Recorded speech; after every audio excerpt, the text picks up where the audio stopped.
On today's episode, I'm joined by Lana Popovich. Lana is a shadow integration coach, helping individuals realize goals and aspirations through working with their unconscious, combining Jungian psychology with disciplines of Eastern and Western alchemy traditions. Hear all about it on today's episode of the Essential Coaching Skills Podcast. You are listening to the Essential Coaching Skills Podcast, a show devoted to uncovering the systems and the secrets that set the best apart, where you learn how to take your coaching clients to the next level, while you grow the coaching practice of your dreams. So sit back and relax, or sit up and get excited. Either way, you might want to pay attention. This could be important.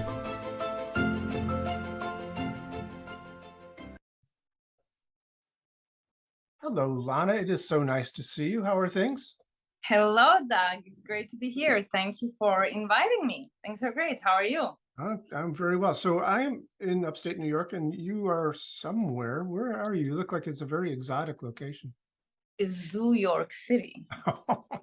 New York City. That's a great background. I love that. That's wallpaper in your apartment, or what is it? Yes, it's the wallpaper that I put myself. Nice. Good job. Thank you. So you are a person of many talents. You're an acrobat, you're a neuro-linguistic programmer, you're many things, roller skater, if I recall. And you are also a human excellence specialist and also a shadow integration coach. Now, I know of the shadow concept coming from Jungian psychology. Is that what you're talking about here, a shadow integration coach? Yes. So shadow refers to unconscious parts of our psyche, things that include any like personal taboos, childhood traumas, things we are, ashamed of, feel uncomfortable with, and we tend to, or the mind, the ego tends to sweep them under the rug, pretending they're not there. But the shadow actually continues to operate from the deep, exerting its influence on our everyday life, unbeknownst to us. So how do you do this? What is a shadow integration coach? Does everybody have a shadow? Yes, we all have a shadow. And actually, there's a really easy way to kind of uncover a little bit of our own shadow. And one way to do that is to examine our projections. So like how we see other people. So for instance, think of somebody whose behavior might be highly triggering to you or to us, right? So especially if that behavior doesn't have anything to do with us. So if it's something that really angers us, there is like a little clue. There is something personal in it. So with projection in investigation, we become like a bit of a Sherlock Holmes, because you have to be a bit of a Sherlock. Sorry. Right. You have to be a bit of a Sherlock to uncover it, because the shadow operates from the unconscious. So we're not really aware that it's there, but we can see kind of the traces of it manifesting, in our life. So when we witness another behavior that's somehow giving us red flags or is making us really angry, that's an indication that we ourselves embody elements or aspects of that kind of behavior. It might be to a much lesser extent, but nonetheless, it's still there. And we cannot tolerate it within ourselves. So when we see it kind of projected out, it becomes this kind of whole thing that we really fixate on. So that's like one example.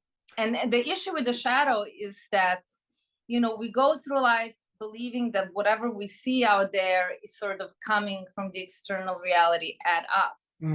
Yeah. Instead of us realizing that it's our interpretations, that we see things through the filter, and our sort of reactive habits and things like that come from our projections. Okay, great. So yeah, I can certainly see that. Often we've heard people say things. I've said things like, "Oh, that person makes me so mad," or whatever. So we're saying that this thing out there is causing me to feel these feelings. They're making me mad, but in fact, it's me that makes myself mad based on the interpretation of this external behavior. And in a sense, it's a reflection of something that's deep inside myself that I'm trying to suppress. I'm trying to say, Right. I don't like that part of me. And so Right. I'm seeing that part of me projected out into that other person. And that's where the investigation comes in, because if it's out there and it's bothering me, then actually it's something inside. Right. And the interesting thing is when we have worked, and I mean, the shadow integration is a lifelong process, let's face it. But the interesting thing is like when we work through something, through some difficulty that we have, and we kind of integrate it, well, first of all, we see it, then we accept it, then we integrate it. Then when we see it in other people, what arises, there is no longer aversion that arises. It's rather kind of like compassion and a sense of connection and like thinking like, okay, how can I help this person? Like I see where they're stuck. So that's like a pretty good sign that, you worked through some stuff. Well, that's really interesting. So have you been studying Jungian psychology? Is that where this is coming from? Okay, so my main training, yes, I'm studying Jungian psychology. I'm starting to learn it more formally. I'm taking a master's course in analytical psychology at the moment, but my sort of main education around this came from studying and practicing psychospiritual traditions that have sprung from the Western, the kind of ancient alchemy. So I've been immersed in two different branches of alchemy. The Eastern one, which is through Tibetan Buddhism, specifically Tibetan Buddhist Vajrayana, or Tantra vehicle, which a lot of people associate with sex, but that's completely mistaken. I'm And sorry. then what was that? You broke up there for a quick second. People associate with what? Oh, it's people associated with sexuality, but that's like a wrong interpretation of Tantra. Oh, Which I can get into that too. And then the other branch, the Western branch, is the Western Hermetic tradition.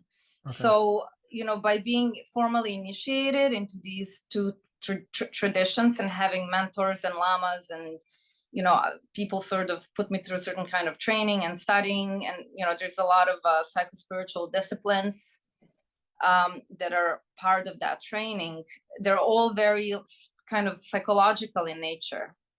So a lot of like work with projections is something that we have both in Tibetan Buddhist and Western Hermetic tradition.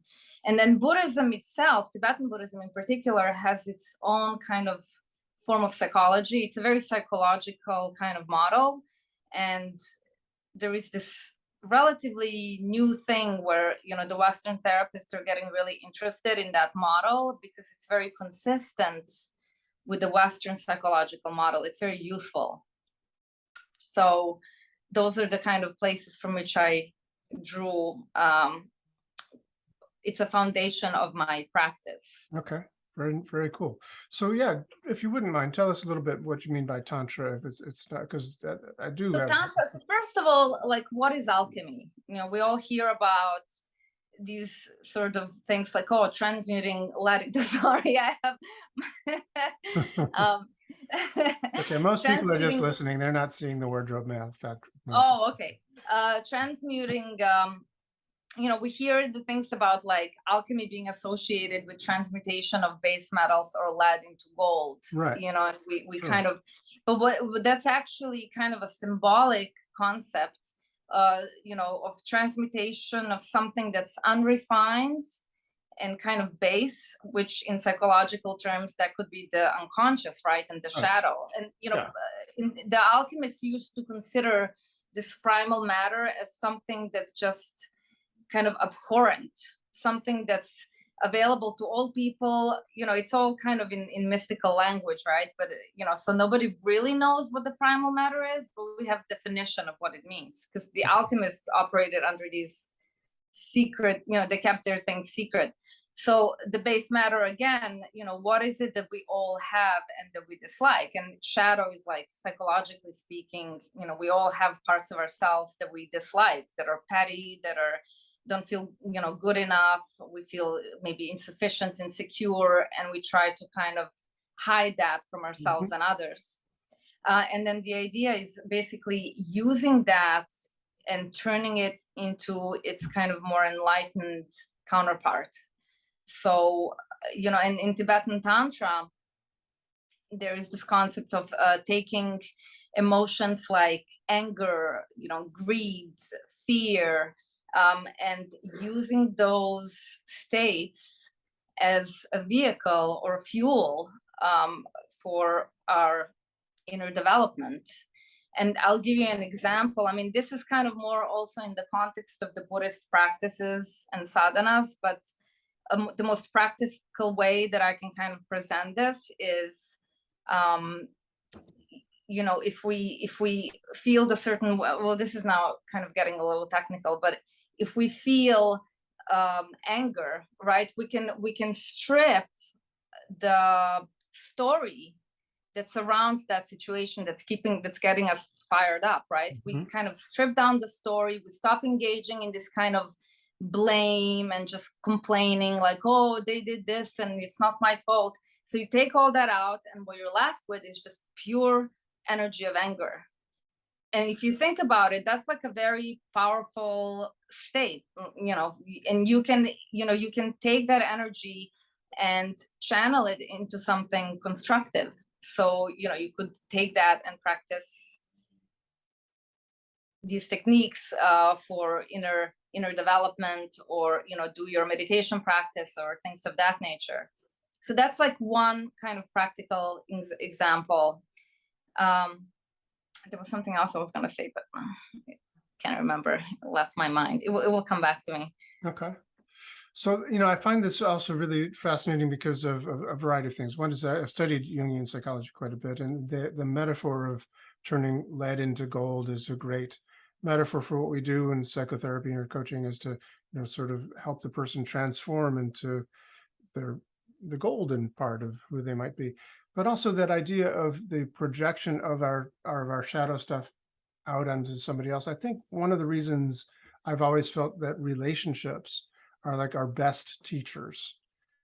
It's because, so often we fall in love with this person who's out there that, oh gosh, if they loved me too, then I'd be complete, I'd be whole. So we're projecting onto them all of our hidden good stuff that we want to love about ourselves, kind of thing. But then when we're in the relationship with them, then we start seeing all their bad stuff, which is also projection of what we're not valuing in ourselves. So it's a great teacher, really. It's a great reflection, great mirror for our own self-development to get into relationships and to work on these things.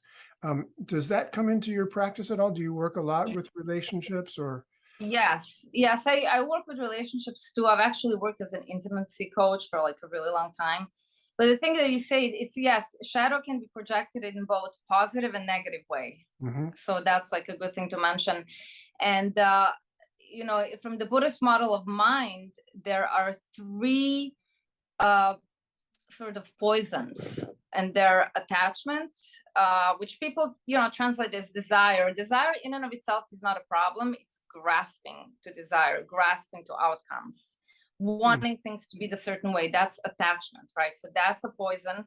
Then there is aversion, which is, the hatred, and then ignorance. These are the three issues. And what you just described kind of represents that. Like, so first, when we, let's say, meet somebody and it's a honeymoon stage, our mind exaggerates the positive qualities of the person. And that's basically what attachment does. Attachment takes something and makes it look more delicious, right? So that's the filter.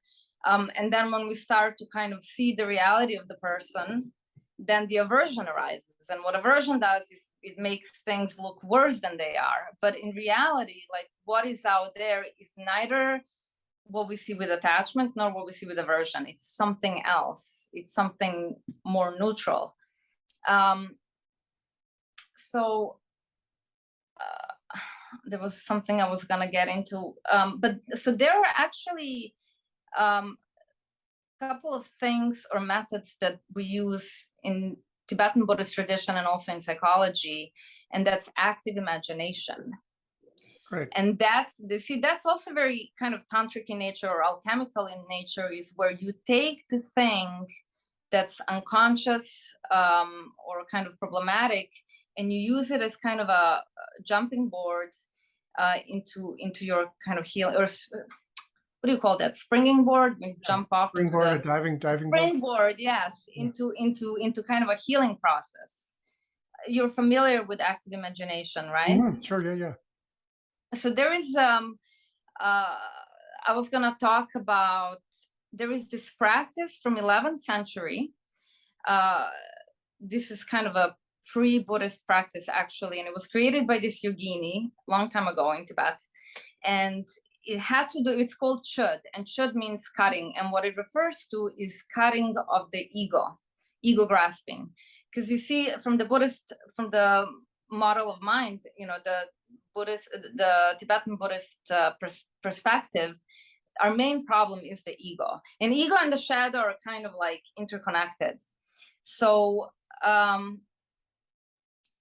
the practice consists of kind of visualizing and kind of imagining that the practice is a little bit intense. It's very shamanic in nature, and it consists of us visualizing ourselves, chopping our body up and offering it to all sentient beings.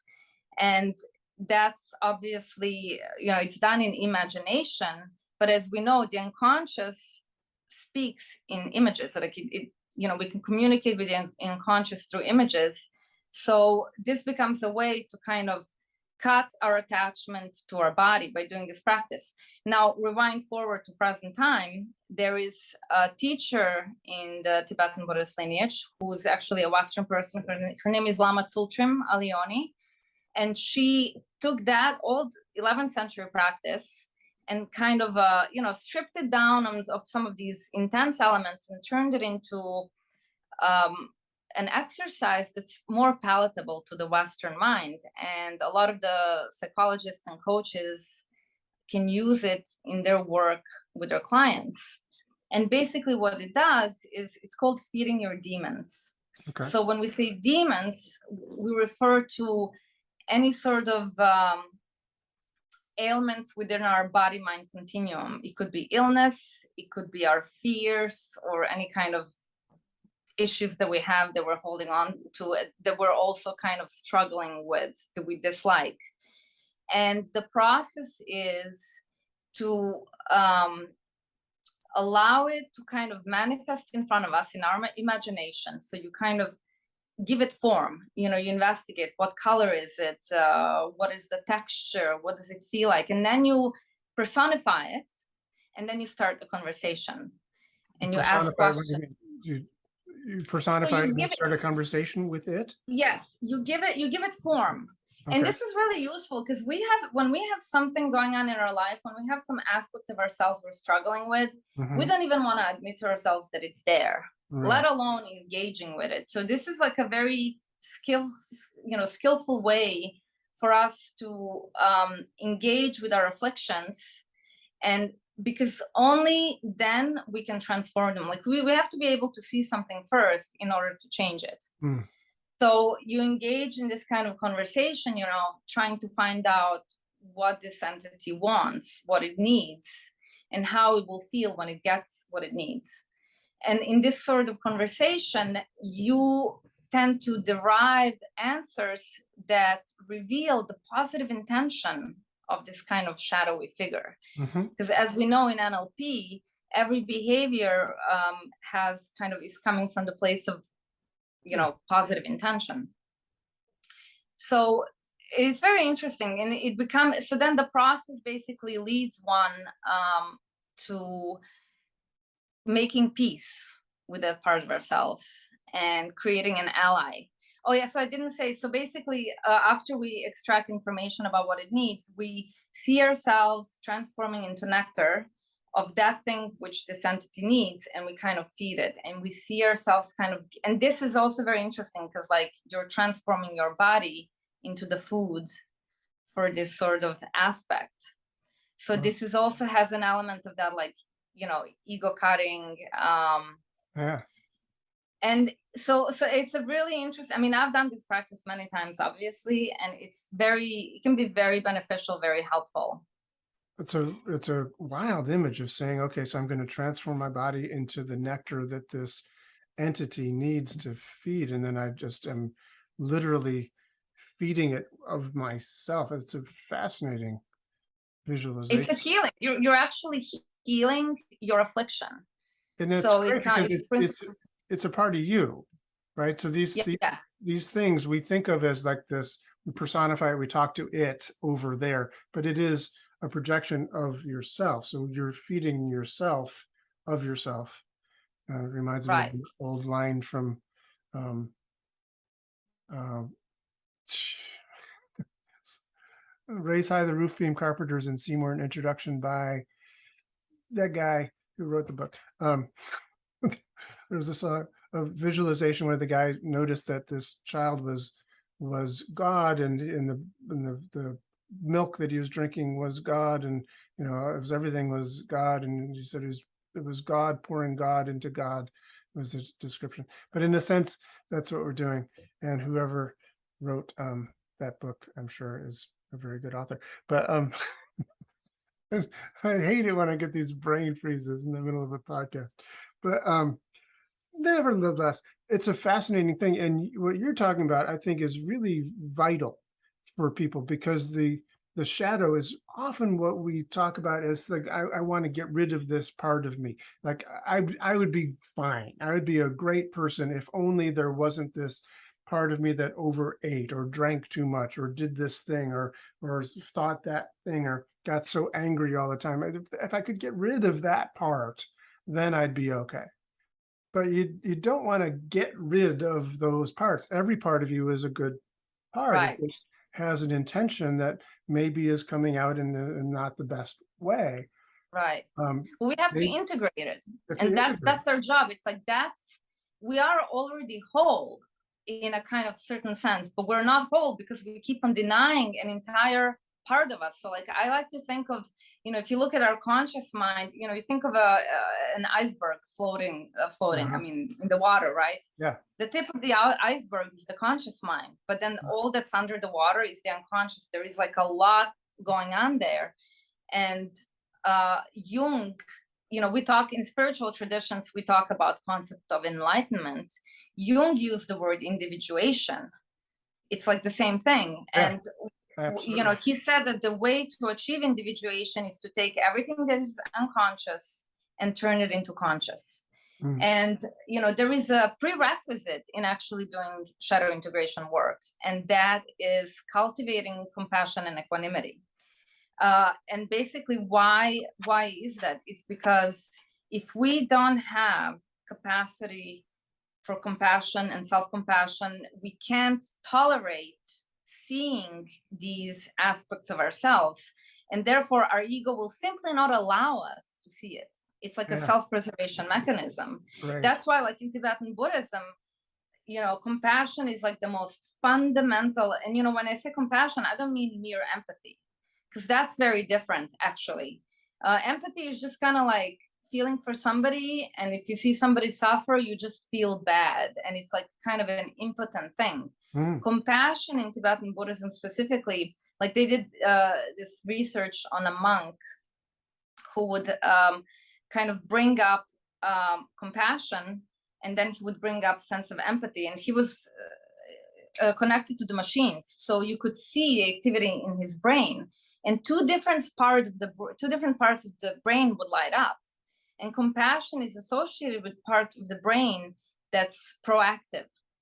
So compassion is really kind of like, I see what's happening, and I kind of feel for the person, but I know how to kind of get in there and assist and help. So kind of wisdom and compassion are tied together. That's great. And there are exercises to develop these things. Like, it kind of sounds ridiculous, like a waste of time. Western world would be like, oh, it's time to like sit there and practice compassion, but it's actually fundamental. There is no moving forward without it, because the way we see other people, the way we relate to other people, it's directly kind of connected with how we relate to aspects of ourselves. Yeah, you know what I mean? And it's like that's so. Yeah, so that's something that's kind of like important to keep in mind. And one way, it kind of goes both ways. It's like you can train in compassion by learning to be more kind to yourself, but also like next time you see people doing something and you feel triggered, instead of indulging in like criticizing them in your mind, you can just like try to understand the difficulty that they're dealing with, and, or, you know, feeling stuck or whatever it is. And slowly, like you start to change the way you respond to your projections. And that automatically, you know, affects how you relate to your shadow. That's really great. It's really great. Thank you. I love that. That's brilliant stuff. And it does tie in a lot with the other things, you know, like you've mentioned NLP, et cetera. And just by the way, my unconscious mind popped in a little late, I'll say, but thank you for the J.D. Salinger information. So the author I was trying to quote before is J.D. Salinger. Is that Catcher in the Rye? Yeah, he wrote Catcher in the Rye as well. Yeah. Okay. Yeah, thank you. My unconscious mind likes to play little tricks. I've got that part of me that's a trickster. Oh, and I wanted to add something to that feeding your demons practice. Obviously, like people don't have to do, you know, there is another way to utilize the same concept of that practice. And, you know, if I'm dealing with somebody who is like really overwhelmed in the moment, or you can basically, you know, in working with clients, you can simply have them identify, you kind of like begin this journey, because when people feel bad, they just want to feel better, right? They want to kind of like, this is where binge behaviors begin, like binge watching Netflix or eating or too much sex or substances, right? Because people are trying to kind of escape that kind of feeling. But there is a way, and again, this is like an alchemical process, is to use the negative feeling and to engage with it by, you know, first seeing like, okay, what, you know, I'm feeling angst of some kind. And then you kind of go in and you identify, where is it in my body? You know, what is the sensation? Is it pulsating? Is it moving? Is it, and then you kind of, you know, you continue to engage with it, and you're like, what color is it? Like, does it have a texture? Does it have a name? And you start to kind of, and then you can sort of go in a direction of, you know, when was the first time I ever felt this? And that can be a window into, you know, going like integrating with changing your personal history, for example, the NLP strategy, or like, and I think it's really, it's kind of a skillful means to utilize our own pain to help us kind of grow. And Thich Nhat Hanh said, do you know who he is, right? He said that our mind, our brain and our mind has an innate capacity to extract wisdom from angst, from difficulty. But the way to do that is to kind of stay with that feeling. So like, that's kind of a training we do in meditation. You know, when you're sitting, you sit with whatever is. You're not trying to kind of run away from it. You're just experiencing it. And, you know, one way to disarm it is, again, to stop that conversation, you know, dialogue in the mind that goes back and forth, the conceptual elaboration, but just to move into the sensation and then kind of engage. And but yeah, hopefully that's again brilliant. And what I was going to be saying before is that it does tie in with many of the other things that we've been studying.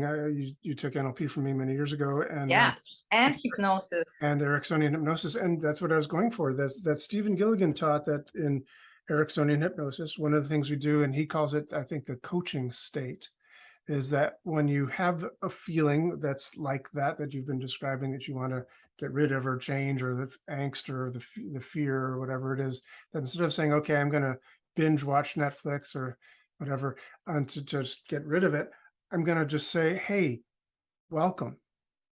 Right. And just thank you and welcome, and just sit with it and be with it, and listen for the message, listen for the reason for its being there, and listen for the gift that it brings, you know, and have that openness and compassion and a willingness to be there and engage.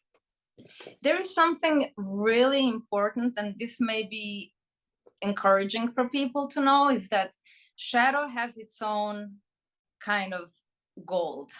alchemical gold. So like think about Joseph Campbell, you know, he talks about hero's journey, you know, where the hero, he first starts and then he goes into the underworld, and then, you know, I don't know, you find the dragon and you have to slay the dragon, and then you get the gold or the princess. Well, the gold or the princess is what happens when you, okay, in this case, we don't slay our dragons because you can't kill off your friends with the dragon. Yeah, exactly. You tame it. It becomes your pet.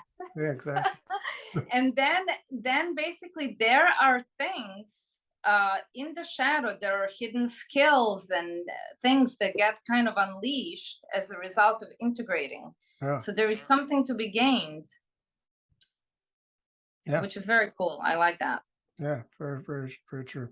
Yeah, and it ties in a lot of the Ericksonian work. Remember a story Erickson used to tell about how he used to slop out the.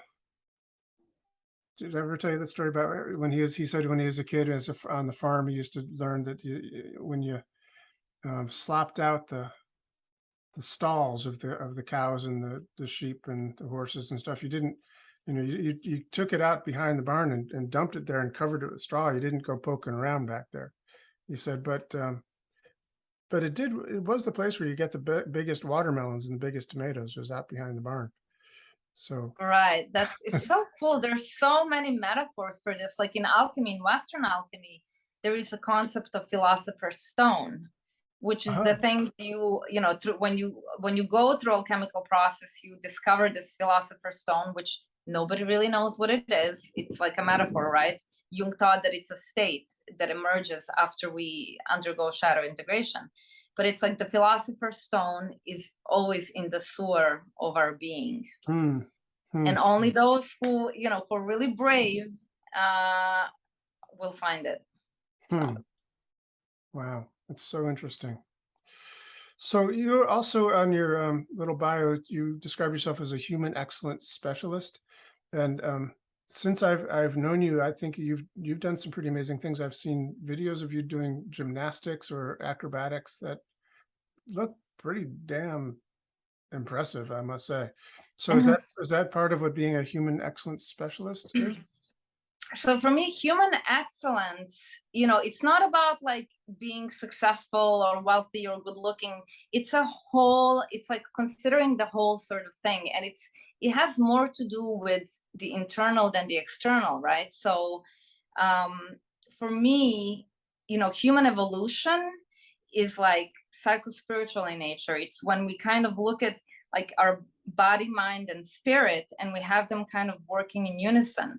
And for me, like, for example, physical disciplines, you know, while not everybody is maybe like a physical kind of like athlete, I think it's important for us to be kind to ourselves on every level and to kind of attend to every facet of our being, both physical and mental and spiritual. So for me, human excellence is about that, and it's about you know, just kind of expanding our potential. And to me personally, and also from the perspective of all of these traditions that I've been kind of imbued, how do I say, like surrounded with, or it all comes from personal integrity. So it's you know, if you're an integrous person, then you will like yourself. If you do things that are not integrous, that are not authentic, you alienate yourself from yourself, right? So that's like a kind of, so human excellence, you know, that's what it means. It's like holistic kind of transformation, and everybody can sort of get there. And, you know, actually, there is a really, one thing that I use, which is something you created, is the ease strategy. And I use this a lot for all my clients, like for everybody, whether they're trying to kind of jumpstart meditation practice or physical routine. It's such a wonderful strategy, because anything that seems like too big or too hard for us to kind of get into it all, if we just focus on baby steps, for those who didn't hear about this strategy. You have a video on I did a this. podcast of it just a few Yeah, weeks ago, I actually. saw that. Yeah. So Okay, yeah. that's something that's like really, I even use it. And I mean, this Good. is also like, there is a philosophy, Kaizen, Yeah. Japanese philosophy, which is like Yeah. baby steps. It's like anything you want to kind of become proficient in, you start by little baby steps, no matter how ridiculously small step is. Yeah. And then you just build on from there. And you will inevitably develop.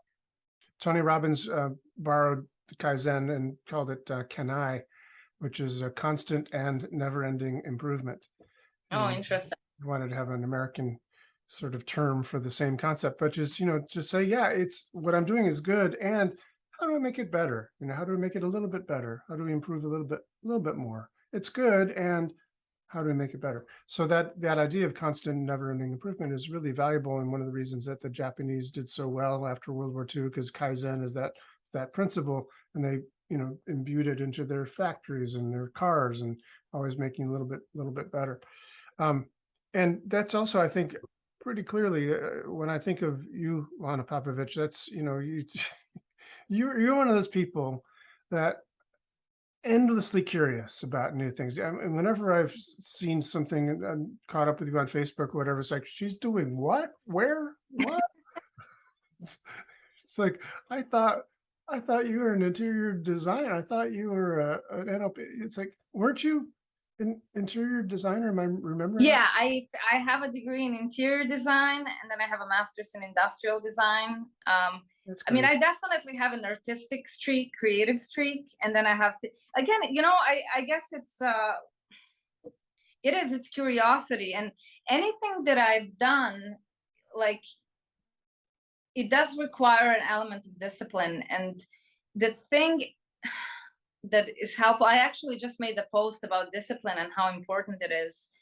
But when we first find something that we like, there is this kind of initial, again, that attachment kicks in, like, oh, this is so great. And then you start to see things you don't like about it. And then, then you kind of fall off the wagon, or you go and find something else. But I think, like, if we really stick to things and we kind of apply some of that discipline and accept the difficult part about things, or like unappealing things, we inevitably find some kind of again, it's like doing the shadow, like there is like a gold at the end of it. And so I think with that curiosity, I think I get like a surge of dopamine, because as I go deeper into things, there is always something that I get out of it that's very fulfilling. Because it's, for me, anything that I do, it's about like discovering myself. And kind of, there are like Lana, who does martial arts or whatever, acro yoga or something, is a little bit, it's one aspect. And the Lana that reads these obscure books on alchemy, that's like a different aspect. But I try to kind of give voice and channel to these different personalities. And actually, that brings to mind this little exercise that I recently created. Actually, my boyfriend and I ended up doing it, which can be like, this can be actually very helpful to coaches as well, working with clients, but also for their own kind of practice. Is the shadow, when it doesn't have a channel, there's some shadowy aspects. When it does not have a channel, it's more likely to kind of burst forth forcefully in its own way. And it usually happens in a way that, we don't like it. So there is a way to kind of, like, what I did is I did this little hypnotic induction where I invited the part of me, like, for me, it's actually, I deal with a bit of self-sabotage and think sometimes. So I invited the part of me that generates self-sabotage, and I kind of asked it to be channeled through my hands as I was working on a clay, on the, just molding something.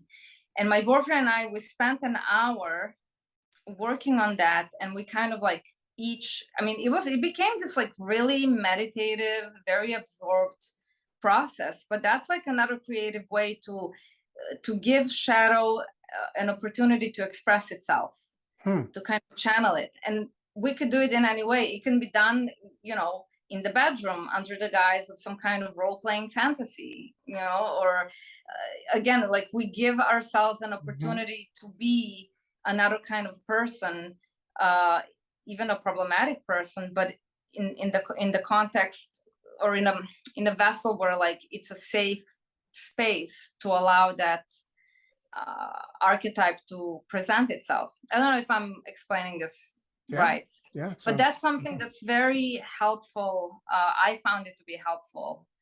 And, yet another way to kind of engage the shadow. That's great. Self. So Lana, if people want to get hold of you, what's the best way for them to do that?